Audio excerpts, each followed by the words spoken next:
이번엔 가수요의 폭발에 대해 알아보겠습니다. 인플레이션이 발생했다고 해서 인플레이션으로 풀린 돈을 부자가 더 가져가서 더 부자가 되었다고 해도 집값이 바로 오르지는 않습니다. 집을 살 돈을 준비한 사람들은 기회를 기다립니다. 노무현 정부의 폭등이나 문재인 정부의 폭등은 수요에 비해 공급이 적어질 것이라는 상황이 예측되면서 시작했습니다. 문재인 정부의 예를 들자면 신도시 사업 중단과 재건축 재개발 인센티브 축소입니다. 이런 정책은 수요를 충족하는 공급이 어려워질 것이라고 판단하게 했습니다. 물론 이런 수요와 공급의 불일치는 일시적인 것입니다. 수요자의 수요 특성이나 공급자의 공급 여건과 역량을 볼 때 2, 3년 내에 표면적 수요에 부응하는 공급을 하는 것은 어렵지 않습니다. 하지만 이런 사실을 인정하고 싶지 않아 합니다.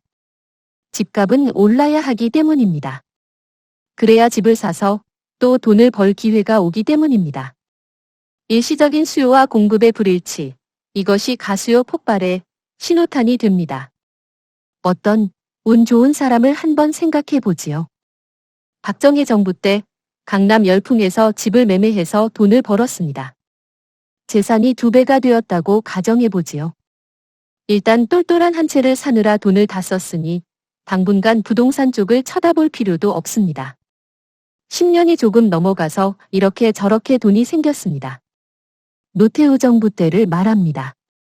이번에도 주택이 부족하네, 수요는 많은데 공급이 달리네, 어쩌니 하면서 집값이 슬슬 오릅니다. 고기도 먹어본 놈이 먹는다고 박정희 정부 때 재미를 본 사람이 이런 기회를 놓칠 리 없습니다.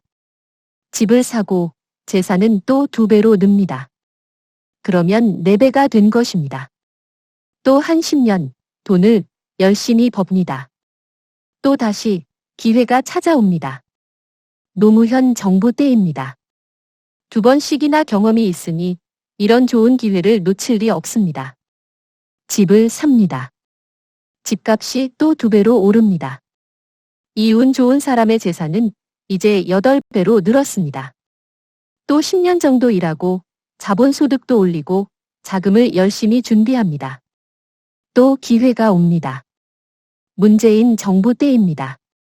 집을 또 삽니다. 2배로 오릅니다. 이제 이 사람의 재산은 16배로 늘었습니다. 부동산 투자를 하지 않은 사람에 비한다면 그들보다 16배 부자가 된 셈입니다. 이런 사람들은 항상 기회를 기다립니다. 인플레이션이 오면 슬슬 때가 되었다는 것을 압니다. 그 돈이 한 바퀴 돌아서 다시 부자가 더 부자가 되는 재분배가 끝나면 이제 자금이 준비된 셈입니다. 누군가가 따응하고 방아쇠를 당겨주기를 바랍니다. 그게 바로 일시적인 수요 공급의 불일치입니다. 바보가 아니라면 초등학생이라도 이런 정도의 수요 공급의 불일치는 2, 3년 내 해소될 것을 알지만 기다리지 않습니다. 기다리면 안 됩니다. 기다리면 기회를 없애는 일이 됩니다. 이제 돈을 준비하고 있던 사람들은 너도 나도 시장으로 뛰어듭니다. 이런 판의 실수요자가 돈을 준비하고 이 판에 뛰어들 수 있겠습니까? 실수요보다는 가수요가 시장을 주도합니다. 이제 그들이 원하는 대로 폭등이 시작됩니다. 부동산 투자자들은 정부에 감사하다는 말을 해야 할 겁니다.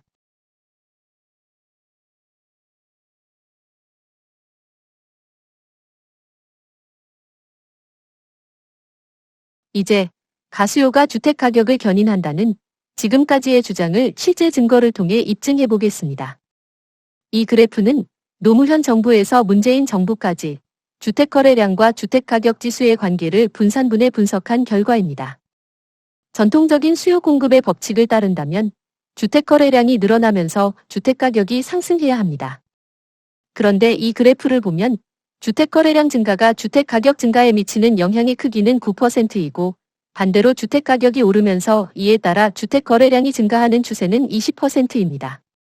즉, 주택 수요가 많아서 주택가격이 오르는 것이 아니라 주택가격이 올라서 주택 수요가 많아진다는 것을 입증하는 증거입니다. 이 그래프는 문재인 정부 시기만을 대상으로 주택거래량과 주택가격지수를 분산분해 분석한 결과입니다. 주택거래량이 가격지수에 미치는 영향은 10%, 반면 가격지수가 주택거래량에 미치는 영향은 40%입니다. 가격이 오르니까 집을 더 산다는 것이 증명됩니다. 여기에 또 하나 주목할 것이 있습니다. 노무현 정부 이후 전기간 대비 그 영향이 2배나 더 크게 나타난다는 점입니다. 그만큼 문재인 정부 기간 가수요가 폭발적이었다는 것을 말해줍니다.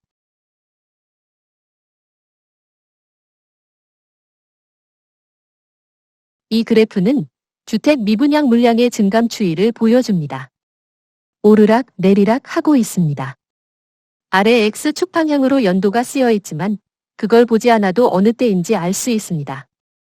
첫 번째 봉우리가 노태우 정부일 것이고 두 번째 봉우리가 노무현 정부일 것이라고 쉽게 추측할 수 있습니다. 매번 주택 가격 폭등이 있을 때마다 처음에는 규제로 시작해서 버티다 대량 공급에 나섭니다. 그러다 보면 이 그래프에서 볼 수 있는 것처럼 가격 폭등이 지나가고 난 자리에는 항상 미분양 물량이 쌓입니다. 미분양 물량은 경제의 부담으로 작용합니다. 다수의 건설사가 도산하고 주택 구매자가 대출을 받았다면 재정 상태가 악화될 것은 불보듯 뻔한 일입니다. 한편 금융권은 상당한 양의 부실 채권을 떠안게 됩니다.